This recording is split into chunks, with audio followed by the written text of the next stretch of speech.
Bom, sejam muito bem-vindos, muito bem-vindas a mais um estudo do Evangelho à luz da doutrina espírita, nessa nossa amada casa de João Pedro, com as bênçãos aí do nosso Pai e do nosso Mestre Jesus. Hoje, a reflexão de hoje, o estudo de hoje, ele dá continuidade ao nosso estudo do Sermão do Monte, ou as bem-aventuranças, como muitos chamam também, como o código principal, vamos dizer assim, ou a plataforma principal de ensino do nosso Mestre Jesus, que ele deixou aí para todos nós, né? E nós queremos, antes de iniciar a reflexão, pedir para o nosso Pai e ao nosso Mestre que nos permita aproveitarmos, nos ajude, nos inspire, nos oriente e nos proteja nessa manhã de estudo, né, pedindo para que a gente possa absorver esses ensinamentos com toda a força, ou tanto quanto foi nos emanado isso, não só pelo Mestre Jesus, mas pelo próprio Pai, que nos trouxe o Mestre para nos fazer evoluir. E a gente quer começar a reflexão de hoje a partir dessa bem-aventurança, onde Jesus nos traz, né, nos oferece esse ensino fundamental sobre essa vida espiritual e moral. E entre essa bem-aventurança, a gente encontra não somente uma, como bem-aventurados os mansos, mas duas que merecem essa especial atenção nossa. Eu intitulei como bem-aventurados os mansos, mas nós vamos olhar as duas que estão tanto no Mateus 5 e na 5.9, que é bem-aventurados os mansos, porque eles herdarão a terra. E a outra que está no 5.9, ou 5,9, né, que é o versículo 9 do capítulo 5, bem-aventurados os pacificadores, porque eles serão chamados filhos de Deus. Então aqui, nesses dois versículos, Jesus nos conduz a uma reflexão muito profunda sobre o significado da mansidão e da pacificação. E ambas as virtudes que Jesus considera, ele considera central para a nossa evolução. E por isso, dentro das bem-aventuranças, ele traz esses dois aspectos das virtudes, porque elas possuem um peso maior. Mas o que essas qualidades realmente representam para nós e como que a gente pode cultivar elas? Vamos olhar inicialmente pela mansidão, né? Que como uma virtude interior, Jesus inicia falando para os mansos, como essa virtude interior. Mas o que é ser manso, né?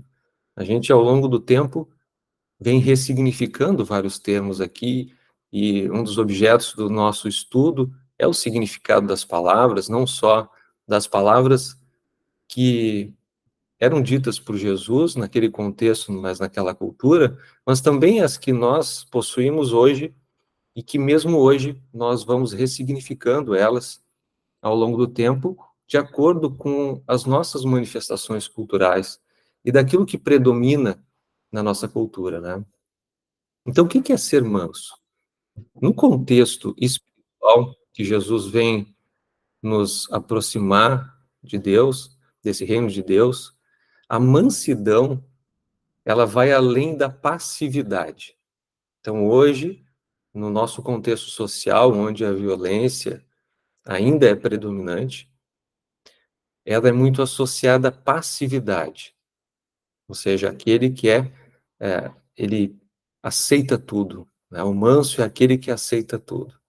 Mas, diferente disso, Jesus quer nos trazer mansidão que representa a brandura de espírito. É a brandura de espírito que é a capacidade de responder às adversidades com serenidade e equilíbrio. O manso, para Jesus, é aquele que não reage com violência, nem exterior, né, nem interiormente. Então ele não, mas ele segue, na verdade, um olhar para os conflitos com a compreensão e a calma, que são os maiores desafios para nós, né? Então, no Sermão do Monte, ou nas Bem-aventuranças, Jesus não pediu apenas para nós sermos cristãos de nome. Ele não diz assim, bem-aventurados aqueles que são cristãos, ou aqueles que me seguem somente.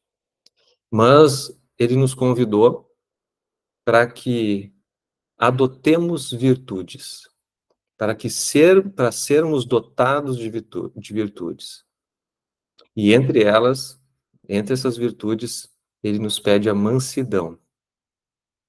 O manso, então, ele conhece e reconhece suas emoções, as suas frustrações, mas ele não se deixa dominar por elas. Isso é fundamental em nosso crescimento espiritual. E eu vou repetir, porque ele conhece, ele reconhece que existe aquelas emoções, que existem e existirão frustrações, principalmente ainda na atmosfera que nós vivemos, mas não se deixa dominar por elas. E isso é fundamental. Sem isso, nós não temos crescimento espiritual. Nós podemos ter crescimento aqui, nessa dimensão humana, numa característica mais, vamos dizer assim, enfrentadora, competitiva. Então, a gente pode observar aqui que o papel da mansidão é quando enfrentamos as nossas emoções, como a angústia, por exemplo, que muitas vezes surge de uma maneira assim bastante inesperada, a gente pode observar esse papel dela, né? A gente pode observar o papel dessa emoção, porque quando o indivíduo, né, quando cada um de nós desenvolve a mansidão, ao reconhecer, ele consegue reconhecer essa emoção, por exemplo, a angústia, mas compreender que essa angústia, né, ela faz parte da nossa estrutura humana, mas ao mesmo tempo ela consegue, e ao mesmo tempo a gente consegue transcender ela, a gente tem este poder de transcender a ela, entendendo que é maior do que essa capacidade de se transmutar essa emoção, ela é maior do que qualquer emoção que é passageira, como a angústia, por exemplo. E essa emoção, como a gente bem sabe, aqui à luz do Espiritismo, a angústia, a tristeza e tantas outras emoções, a ansiedade, ela, por mais que ela exista interiormente, ela tem esse nascedouro interior, essa emoção ela também pode ser estimulada por outros espíritos que se aproximam de nós. E espíritos, sejam eles desencarnados ou encarnados. Então, nós somos estimulados também a isso.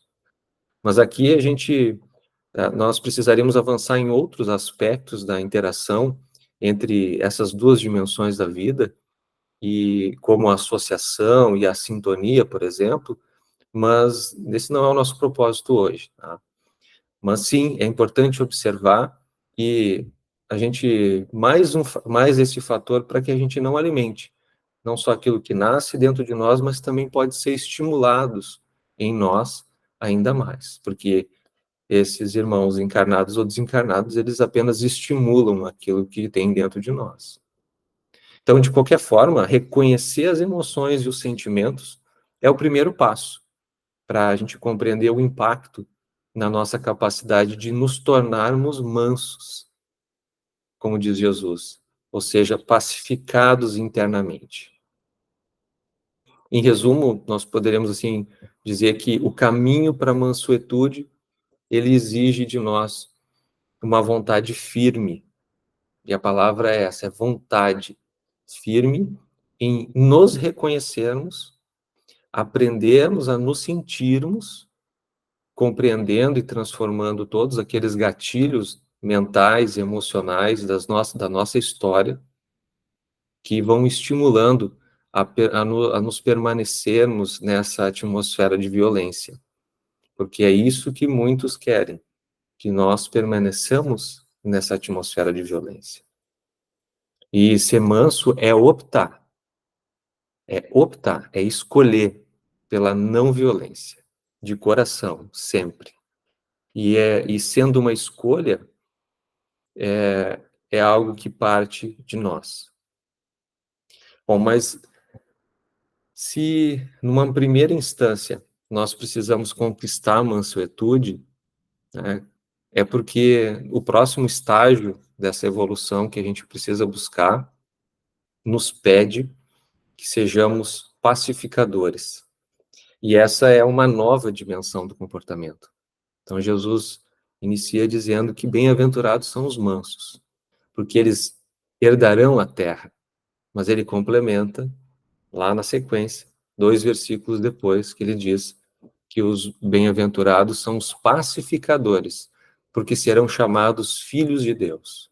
E como a gente já estudou aqui, nesse nosso espaço de troca, a gente entendeu, já estudou que filhos de Deus, ou filhos da luz, são aqueles que representam, aqueles que falam em nome de, aqueles que podem fazer em nome daquele que está comandando ou aquele que está emanando determinada ordem, determinado comando, né? Como acontece nos porta-vozes dos presidentes, né? De pessoas importantes aqui no planeta Terra, também e assim como foi Jesus para nós, um filho de Deus, e por isso ele se dizia filho de Deus, e queria, né? E tem ainda todo esse desejo de nos transformarmos em filho de Deus. Mas para nos tornarmos todos nós somos, né? É uma estrutura figurada daquela linguagem para nos dizer: você estará agindo, você estará vivendo em nome de Deus quando você for um pacificador. Além de manso, você for um pacificador. Mas o que é um pacificador? Tá? Se a gente pudesse resumir numa frase, ele é um instrumento de Deus. Tá? Mas quando Jesus se refere aos pacificadores, ele vai além, muito além da mansidão. O pacificador, ele não é apenas alguém que possui a paz interior, mas é alguém que leva a paz aos outros. Ele vive em meio aos conflitos, ele tem a missão de promover o entendimento, a reconciliação e o amor. Então, em suma, a sua presença, ela é transformadora. Ao se aproximarmos, ou ao nos aproximarmos de alguém pacificador, a gente sente a vibração, a gente sente aquela harmonia da paz, do entendimento, da compreensão, do amor. Chico mesmo dizia, né, que o amor é como uma fogueira. Quando tu vai se aproximando dele, tu vai sentindo o calor. Tu não precisa tocar nele para sentir o fogo, né? Tu só precisa se aproximar. Então, isso é muito bonito. Então, e isso todos os irmãos, sejam aqueles que acreditam ou não, vão sentir, porque todos somos dotados dessa faculdade. Então, aqui notem que, primeiro, para ser manso, é preciso trazer um entendimento, trazer a reconciliação de nós, conosco mesmo, e o amor. Esse amor escolha, esse amor que decide amar para dentro de nós, para que decide se amar e se transformar. E somente depois a gente pode, ou poderemos, de alguma forma, transformar o exterior com a nossa presença já pacificada.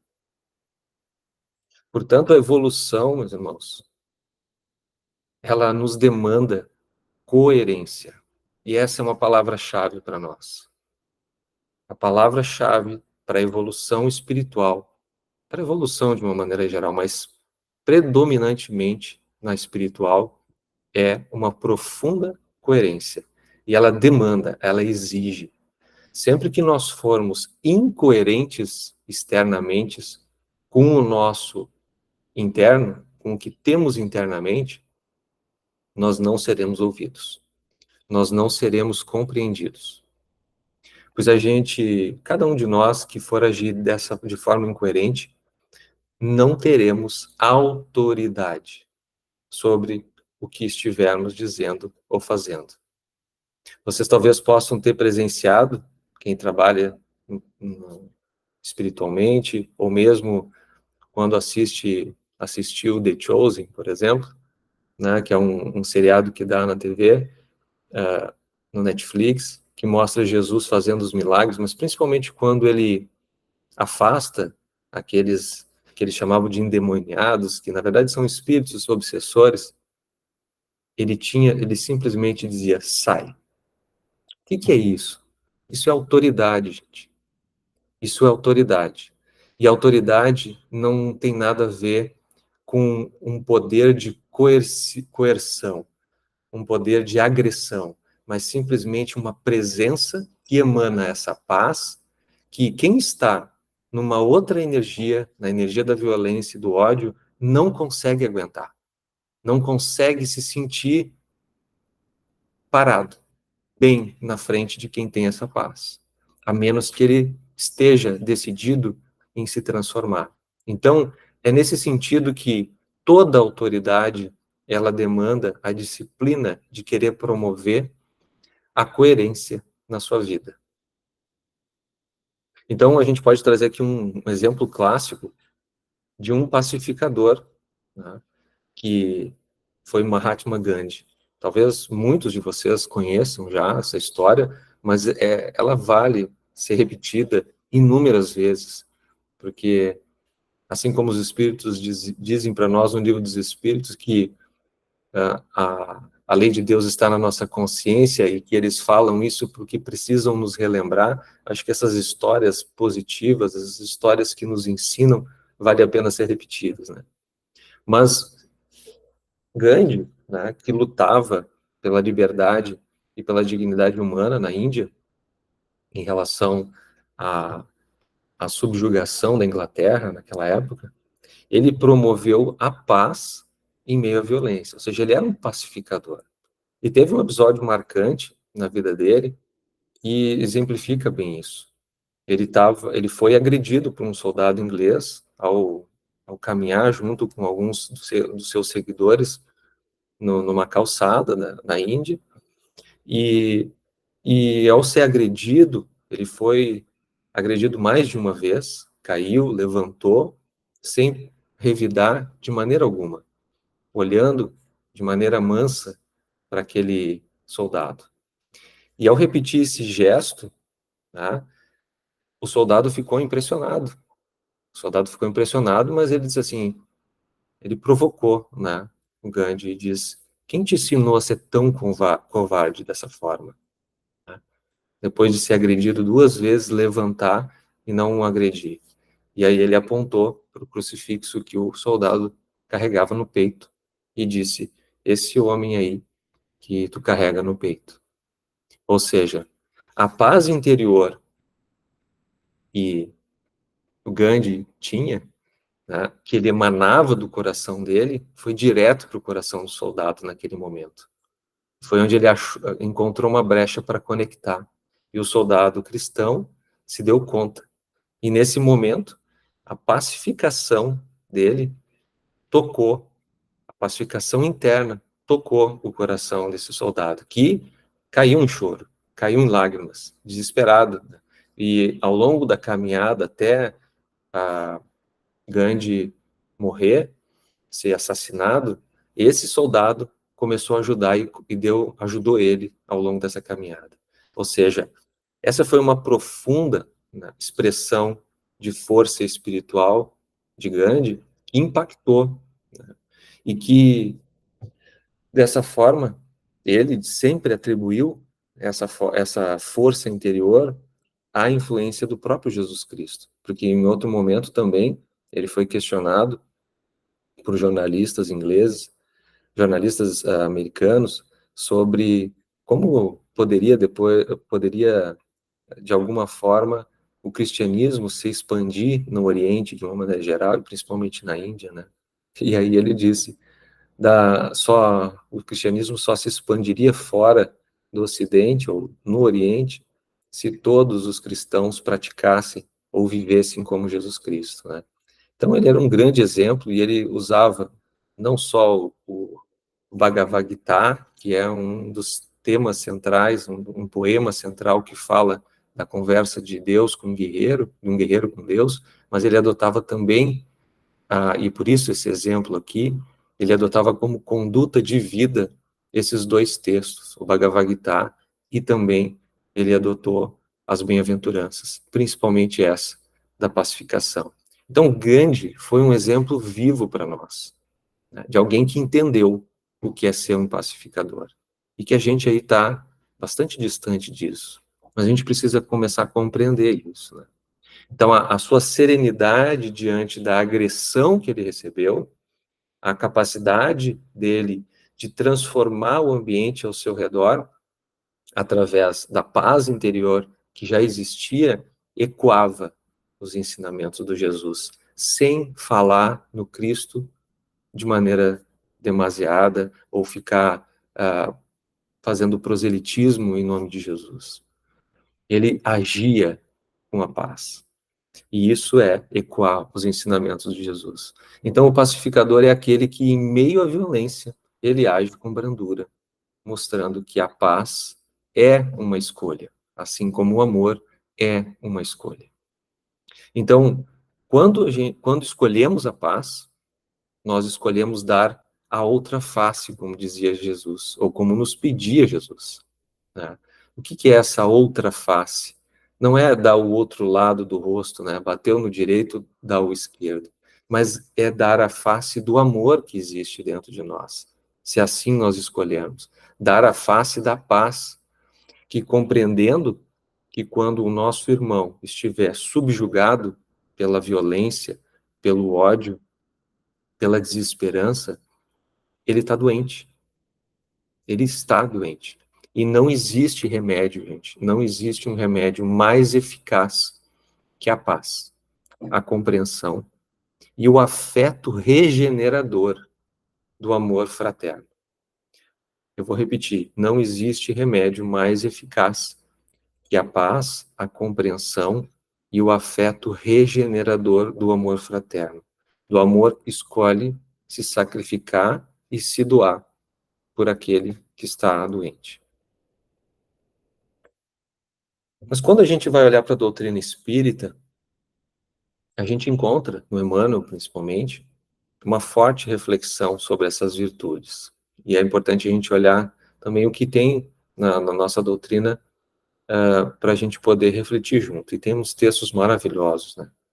Em uma das obras do Emmanuel, o Pensamento e Vida, que particularmente eu gosto muito, no capítulo 25, ele, que é intitulado A Tolerância, ele destaca que a tolerância é um caminho essencial para o progresso efetivo, que é o que nós estávamos falando agora, né? Sem compreensão, não há tolerância. Não é possível tu tolerar sem compreender. E a tolerância, como diz Emmanuel, é o reflexo, ele fala muito bonito e tem um poder de resumo espetacular, né? É o reflexo de uma compreensão profunda da vida e das fraquezas humanas. Então é impossível tu compreender o outro sem tu compreender as tuas fraquezas, essa dimensão, né, que existe do sofrimento, para que tu possa compreender e assim agir de uma maneira profunda no outro. Então, ser manso e pacificador não é uma postura de fraqueza, como a gente imagina, ou como nos fazem acreditar na nossa cultura atual. Mas, sim, ela é uma profunda força interior. É uma força interior que se esparge quando ela está presente em qualquer lugar. Então, requer, né, que a gente compreenda que a violência, que a brutalidade, que o ódio, eles são reflexos da nossa condição humana, evolutiva. Nós, neste estágio onde nós encontramos, é uma condição. Mas como toda condição, não é uma determinação. E não sendo uma determinação, nós temos o poder de transformar. E que para superar, para transformar e superar essas limitações, é necessário um esforço contínuo, um esforço contínuo de pacificação interior. Então, toda vez que nós entendermos ou percebermos que nós não conseguimos gerar momentos de paz ao nosso redor, ou provocar esses momentos de pacificação exterior, é porque a gente ainda não está pacificado interiormente. E a gente precisa voltar para dentro de nós e olharmos aquilo que ainda precisa ser pacificado, para que a gente se torne primeiro manso e depois tente ser pacífico. E também o Emmanuel tem um outro texto muito bonito no livro Palavras de Vida Eterna, que fala pacifica sempre. E o Emmanuel, ele ensina que, independente das dores que nos afligem, por mais que nós estejamos com dores profundas, nós devemos nos manter serenos. E eu sei que isso é um desafio, né? É um dos maiores desafios nossos, por estarmos num planeta de expiação e provas. Mas se alguém nos fere, ele diz, pacifiquemos desculpando. Se nos caluniam, pacifiquemos servindo. A paz verdadeira, ele diz, ela é ativa e é um trabalho diário, né, de reconciliação com o outro e conosco mesmo. Então é impossível tu estar num relacionamento, seja um relacionamento afetivo de companheiro, de esposa, de namorado, de amigo, de irmão, que dure mais do que 3, 4, 5, 7 anos, sem ter que compreender e sem ter que fazer um trabalho diário de reconciliação. Um trabalho diário de perdoar, no sentido de compreender, de escolher entender que no outro, o que está se apresentando tem tanto quanto dentro de nós. E que enquanto a gente não consegue lidar com paz e com serenidade em relação a isso, é porque a gente tem muito trabalho para ser feito. Então, nessa dinâmica da vida, onde nós estamos aqui, numa manhã de sábado, estudando o Evangelho de Jesus, e estamos escolhendo, mesmo que cambaleantes, buscando e escolhendo seguir ele, ou de alguma forma exercitar o que ele está nos trazendo, é fundamental que exista um desejo verdadeiro. Por mais que venhamos a errar e patinar, né, nesse processo, escolhamos levantar sempre com essa perspectiva de que é impossível construir uma paz interior, e também exterior sem esse reconhecimento.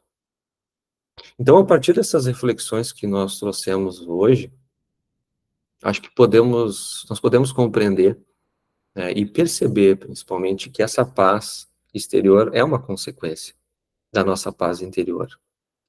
E por isso, para sermos pacificadores, nós devemos sempre, primeiro, encontrar a paz dentro de nós. E isso se constrói, gente, através de uma prática do perdão, da tolerância e da compreensão. Sem elas, não existe paz verdadeira. Tá? E muitas pessoas confundem paz com férias, né? Muitas vezes a gente confunde a paz com férias, quando a gente vai para uma cidade serrana, para uma cidade, uma praia, e que a gente está tranquilo, porque está com dinheiro no bolso, tem tempo livre, e aí pode parar, parar numa faixa de pedestre para deixar o pedestre passar, acha que isso é paz. Isso é férias. Isso é momentos de alegria, é momentos de tranquilidade que nos permitem com maior facilidade, olhar para essas coisas internas que precisam ser pacificadas e potencializar esse exercício de pacificação interna, de mansuetude, e que são muito positivas. Mas a gente não pode confundir esses momentos em que a gente possui uma tranquilidade, ou uma tranquilidade que é variável na nossa vida, né, com a paz. Então, a paz é um exercício constante dessa compreensão e dessa transformação interna. Então, nós somos convidados com Jesus a ser a consciência que observa as próprias emoções. E ao estar observando essas próprias emoções constantemente e os pensamentos, é que ao invés de nós reagirmos impulsivamente, né, a gente escolhe a paz. Né? Às vezes é engolindo o sapo, né? Mas depois a gente precisa digerir esse sapo. Mas é importante a gente escolher a paz, porque ela vai nos proteger de nós mesmos e do externo. E esse é um processo que ele exige autoconhecimento, ele exige disciplina, muita disciplina, e ele exige, acima de tudo, um profundo desejo de evoluir espiritualmente. E não é evoluir religiosamente, é evoluir espiritualmente. Ou seja, trazer esta espiritualidade que Jesus nos trouxe por meio de virtudes ativas no nosso dia a dia.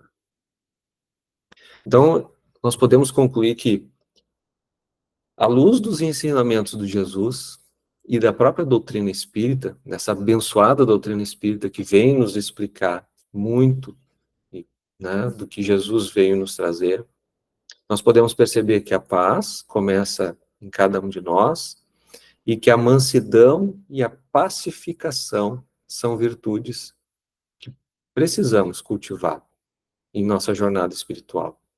Sem isso não existe uma transformação verdadeira.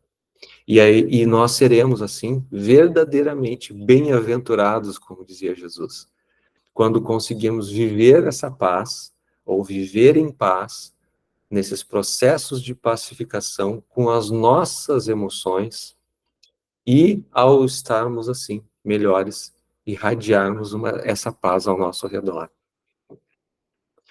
E Jesus nos chama a ser pacificadores, em nome de Deus, ou seja, nos chama a ser filhos de Deus como Ele, que transformam o mundo, ou que têm o potencial de transformar o mundo, ao promover a paz genuína, que é essa exemplificação. Aquela que começa no coração e se expande para todas as relações.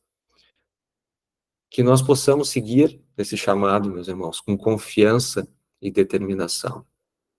Porque a nova humanidade, como nos ensina Emmanuel, em vários dos seus textos, será composta, e principalmente na evolução, no livro A Caminho da Luz, será composta por seres brandos e pacíficos. E ele não está falando nada diferente do que o próprio Cristo falou nas bem-aventuranças.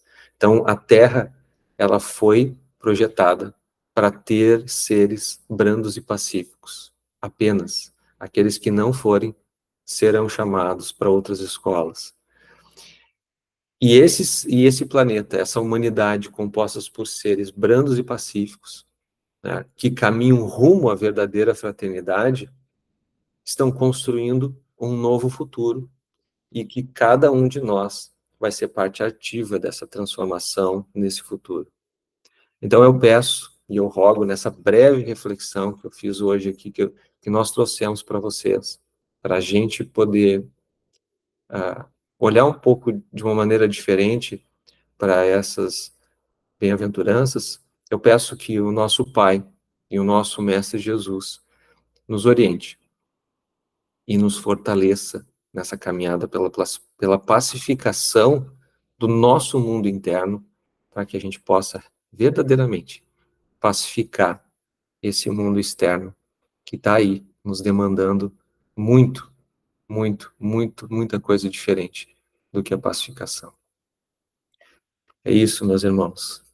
Essa foi a breve reflexão que eu quis trazer hoje para vocês, mas que ela tem e exige de nós um exercício constante e um esforço tremendo para a gente lutar aí com essas nossas demandas internas e externas.